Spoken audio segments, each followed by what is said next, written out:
எல்லாம் வல்ல இறைவனின் பேரொருளால் வல்லான் வகுத்த வழிகொப்ப அம்மனருள் டிவி நேயர்கள் அனைவருக்கும் எனது மனமார்ந்த வாழ்த்துக்களும் வணக்கமும்.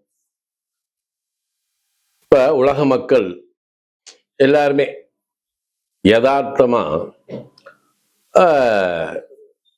இந்த நவக்கிரகங்கள் அப்படின்றதுல மிக பிரதானமான ஒரு கிரகம் எது அப்படின்னா அது குரு பகவான் தான். இப்ப குரு பகவான் ஜூன் மாசம் 2ஆம் தேதி ரொம்ப ஆவலா எதிர்பார்த்திருக்கக்கூடிய குரு பெயர்ச்சி நடக்க போகுது. பல பேர் நம்ம மனசுல என்ன நினைப்போம் அப்படின்னா, இந்த குரு பெயர்ச்சியிலேயாவது எனக்கு நல்ல ஒரு வாழ்க்கை வளம் செல்வம் சிறப்பு கிடைச்சிடாதா, நம்ம வாழ்க்கை மாறிடாதா அப்படின்ற ஒரு எண்ணம் இது இயற்கையானது. இந்த எண்ணங்கள் தான் மனிதனுடைய வளர்ச்சிக்கு வித்திடக்கூடியது. ஏன்னா மனித முயற்சி பெருசா அல்லது கிரக சுழற்சி பெருசா அப்படின்னா, கிரக சுழற்சியினால் ஏற்படக்கூடிய மனித முயற்சிகளுக்கு கிடைக்கக்கூடிய அந்த நன்மைகள் இருக்கு பாருங்க, அதுதான் காலத்திற்கு நிலைத்து நிற்கக்கூடியது. அப்படிப்பட்ட சமயத்துலதான் இப்ப நம்ம பிரகஸ்பதி மிதுன ராசியிலிருந்து அப்படியே பெயர்ச்சியாகி கடகத்துக்குள்ள வர்றார். எப்ப?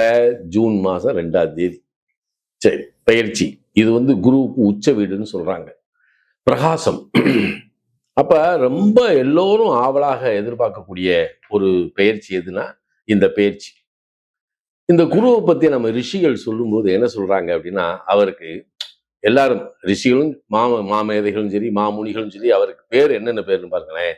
அந்தணன், அமைச்சன், ஆண்டலப்பன், குரு, சிகண்டி, சிகண்டிகன், சீவன், சுரகுரு, தாராபதி, தெய்வ மந்திரி, நற்கோள், பிரகஸ்பதி, பீதகன், பொன், மறையோன், வேதன், வேந்தன், தேவகுரு, பிரமகுரு, இதெல்லாம் பிரகஸ்பதிக்குரிய பேர். அதாவது நவக்கிரகத்தில் இருக்கக்கூடிய குரு பகவானுக்கு நம்ம முன்னோர்கள் ரிஷிகள் இட்ட பேர் இத்தனை பேர். அதுல பாத்தீங்கன்னா நற்கோள் அப்படின்னு ஒண்ணு வரும், தெய்வ மந்திரி அப்படின்னு ஒண்ணு. இதை நம்ம எப்படி இதைத்தான் நம்ம கெட்டியா பிடிச்சுக்கணும். வேந்தன், இந்த வேந்தன்ற வார்த்தையை எடுத்துக்கணும். தேவகுரு, தேவர்களுக்கெல்லாம் அவர் குரு. அதுல பிரம்மகுரு, இவருக்கு மேல ஒரு ஆள் இல்லை. இந்த குருவைத்தான் நவக்கிரகத்துல சுபக்கிரகத்துல, அதாவது நவக்கிரகத்துல கூடிய 9 கிரகங்கள்ல சுபக்கிரகமா கொண்டு வராங்க. முழு முதல் சுபன் யாருன்னா குரு தான். அதனாலதான் குரு பெயர்ச்சியை நம்ம எல்லாருமே என்ன செய்யறோம்? பிரதானப்படுத்துறோம். இந்த குருவுக்கு பார்வை மிக அற்புதமான சிறப்பான பார்வை இருக்கு. அந்த பார்வை தான் ஒரு மனிதனுடைய வாழ்க்கையை மாற்றக்கூடிய நிலை அப்படின்றத நம்ம பெரியோர்கள் சொல்லி வச்சிருக்காங்க. ஆனா இந்த பிரகஸ்பதி யாரு? இப்ப மக்களுக்கு என்னன்னா, பிரகஸ்பதி வேறு, தட்சிணாமூர்த்தி வேறு. இப்ப பிரகஸ்பதியை பத்தி இவங்க என்ன சொல்றாங்க, பெரியவங்க சொல்லியிருக்காங்க. இவர் ஆங்கிரீச கோத்திரத்தில் பிறந்தவர், உதித்தவர், சிந்து தேசத்திற்கு அதிதேவதை, பிரகாசமான ஸ்வர்ணம் போன்ற அங்கங்களை உடைய அதாவது அங்கங்களை உடையவர், தண்டம், கமண்டலம், ஜபமாலை, வரதங்களாலே பிரகாசிக்கின்ற 4 கைகளை உடையவர். நல்லா கவனிக்கணும், 4 கைகளை உடையவர். மஞ்சள் நிறமான ஆடை, மாலை, சந்தனம் இவைகளை தரித்திருப்பவர். இது எப்பயுமே இருக்கும். பிணைத்து கட்டப்பட்ட மஞ்சள் நிறமான துவஜத்தினாலே பிரகாசிக்கின்ற 8 குதிரைகள் பூட்டிய ரதத்துடன் மகாமேரு மலையை வளமாகி வளம் வரக்கூடியவர். ஒரு புறம் இந்திரன், ஒரு பக்கம் பிரம்மா. நல்லா கவனிங்க, பிரகஸ்பதி யாரு? ஒரு பக்கம் இந்திரன், ஒரு பக்கம் பிரம்மா. இவர்களுடன் பத்மத்தின், அந்த நவக்கிரகம் இருக்கு இல்லையா, அந்த பத்மத்தின் வடதிசையில் நடுவில் வடக்கு முகமாக இருக்கின்ற ஸ்வர்ண பிரதிமையில் நீண்ட சதுரச்சரமான பீடத்தில் அமர்ந்திருப்பவர் தான் பிரகஸ்பதி. நீங்க பிரகஸ்பதிக்குரிய நிலையில நவக்கிரகத்தில் இருக்கக்கூடிய அந்த பிரகஸ்பதியோடு, ஏன்னா இந்திரனையும் பிரம்மா படைப்பு கல்யாணம் ஆகி குழந்தை பிறக்கல, அதுக்கு காரணம் வந்து குரு. காசு பணம் செல்வம் செல்வாக்க நம்ம அடையிறவன், அதுக்கு யாரு காரணம்? ஏன்னா இந்திரன். ஏன்னா இவங்களைத்தான் வந்து அவர் என்ன செய்யறாரு, வச்சிருக்காரு. அதனால செல்வ செழிப்பை கொடுப்பதும் குரு. அப்படிப்பட்ட குரு ஒவ்வொரு லக்கணத்துக்கும், நான் சொல்றது லக்கணத்துக்கு, இதுல பல பேர் ராசின்னு நினைச்சுக்கிட்டு இது பண்ணக்கூடாது. ஏன்னா கமெண்ட்ல போட்டீங்கன்னா சரி, உன் நம்பரை கீழே போட்டுரு, நான் உன்னையும் கூப்பிட்டு பேசுறேன்.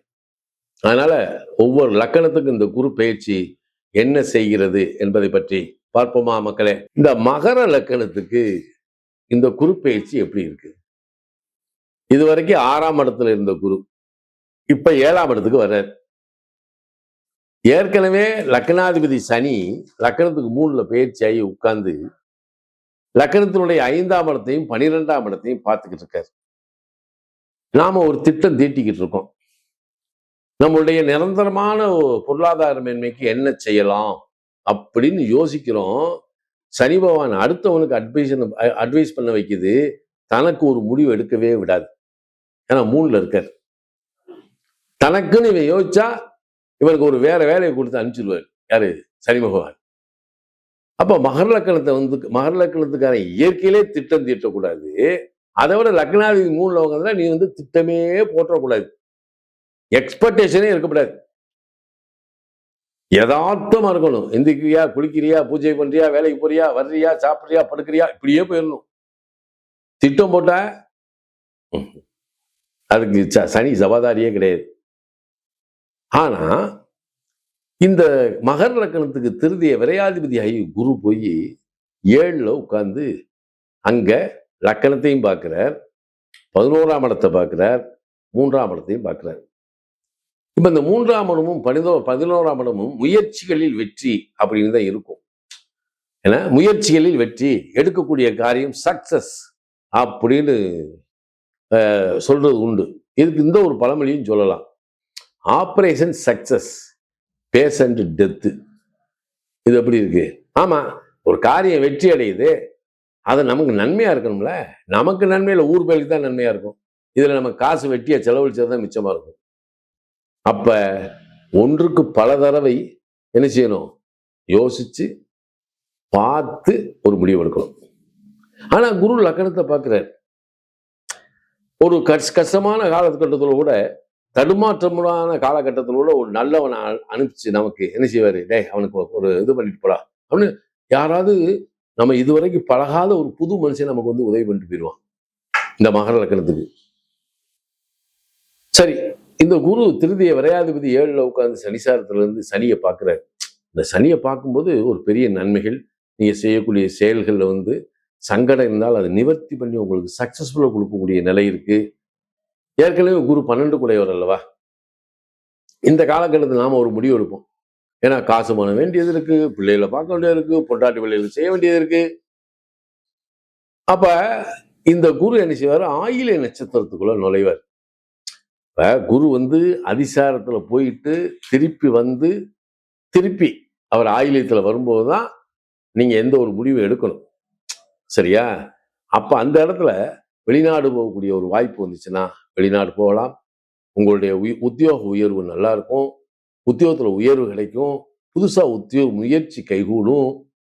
ஏன்னா சகல விதமான நன்மைகளும் இந்த ஆயில்ய நட்சத்திரத்துல சஞ்சாரம் பண்ணும்போது தான் அவங்களுக்கு புது மாதிரியான வாழ்க்கையை இந்த குரு பகவான் உங்களுக்கு செய்வார். ஆனாலும் 3ல இருக்கக்கூடிய சனி, நீங்க பொறுமையா தான் எந்த இதுவும் செய்யணும்.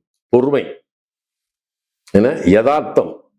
இது நான் என்ன சொல்லலாம், மகர லக்கணத்துக்காக நீ 8 மணிக்கு சாப்பிட்டோம் 10 மணிக்கு தூங்க எவனா சொல்லுங்களா, விடாது. ஏன்னா கர்ம யோகி மகர லக்கணம். மகர லக்கணம் கர்மாவுக்காகவே பிறந்தவங்க. என்ன, அதனால குருவுடைய பார்வை உங்களுக்கு நன்றாக இருந்தாலும் எந்த ஒரு காரியத்தையும் கவனமாக எடுத்து செய்வது நல்லது. ஒண்ணு. இப்ப மகர லக்கணத்தில் பிறந்தவங்க வந்து எஜுகேஷனுக்குள்ள ஜாயின் பண்ணணும். இவங்களுக்கும் பெரிய தடுமாட்டம், எதையும் முடிவெடுக்கவே முடியாது இவங்களுக்கு. ஆனா 5-10 சுக்கரன் மகர லக்கணத்துக்காரன் +2 முடிச்சுட்டு வெளியே வந்துட்டியா, கம்ப்யூட்டர் சயின்ஸா எடுத்துக்கோ, மெக்கானிக்கலா எடுத்துக்கோ. ஏன்னா சில பேர் என்ன, அதாவது ஒரு பெரிய வீட்டு பிள்ளை அவன் போய் சார்ட்டர்ட் அக்கௌண்ட் எடுக்கிறான் அப்படின்னா அவன் எவ்வளவு வருஷம்னாலும் சரி பாஸ் ஆகி வெளியே வர்றது வரைக்கும் பேரண்ட்ஸோட துணை இருக்கு. ஆனா நம்ம ஆளுங்க எப்படி இருக்காங்கன்னா, இவங்க பெத்தவங்க என்ன செய்றாங்க, பிள்ளை படிச்சு முடிச்சுட்டு ஒரு வேலைக்கு போய் சம்பாதிச்சு வந்து குடுப்பான் அப்படின்னு இவங்க ஆசைப்பட்டு அவனை படிக்க வைக்கிறாங்க. இது +2 முடிச்சுட்டு வெளியே வந்தோடனே நான் வந்து சார்ட்டர்ட் அக்கவுண்ட் சிஏ எடுக்க போறேன். இவங்களுக்கு பாவம் என்னன்னு தெரியாது. ஏன்னா சிஏ எழுதினவன் பூரா இன்னும் எழுதிக்கிட்டே இருக்கான்றது இவங்களுக்கு தெரியாது. Chartered account. அதுல பாஸ் பண்றது ஈஸியெல்லாம் கிடையாது. ஏன்னா அப்ப இத படிக்கிறது காலதாமதம். அப்ப பெத்தவங்க எவ்வளவு கஷ்டப்படுவாங்க. அதனால உனக்குரியது கம்ப்யூட்டர் சயின்ஸ் எடுத்துக்கோ, மெக்கானிக்கல் எடுத்துக்கோ, ஆர்க்கிடெக்ட் நல்லா இருக்கும். உன்கிட்ட கிரியேட்டிவிட்டி இருக்கு, நல்லா இருக்கு. இதெல்லாம் வந்து நம்ம அழகா எடுக்கலாம். இன்ஸ்ட்ருமென்டேஷன் கோர்ஸ். இன்னைக்கு இருக்கக்கூடிய ஏஐ டெக்னாலஜி இதெல்லாம் உனக்கு உகந்தது, மகர லக்னத்துக்கு உரியது. ஆனா இந்த குரு சனிசாரத்துல இருக்கிற வரைக்கும் உன்னால முடிவெடுக்க முடியாம திணறுவ. நான் சொன்னதை அப்படின்னு கேட்டு சரியான முடிவெடுத்து நீ இந்த எஜுகேஷன் நுழைஞ்சிட்டேன்னா பின்னாடி நீ வந்து வெளிநாட்டிலேயே நிரந்தரமா இருந்து வேலை பார்க்குற அளவுக்குலாம் இதுல இருக்கு. அதனால நண்பர்களே, மகர லக்னத்தில் பிறந்தவர்கள் தடுமாற்றங்கள் இருந்தாலும் உங்களை தரமான நிலையில உங்க வாழ்க்கையை உயர்த்துவதற்கு இந்த குரு பயிற்சி உங்களுக்கு உறுதுணையாக இருக்கும் அப்படின்னு சொல்லி வாழ்த்துகிறேன். வாழ்த்துக்கள்.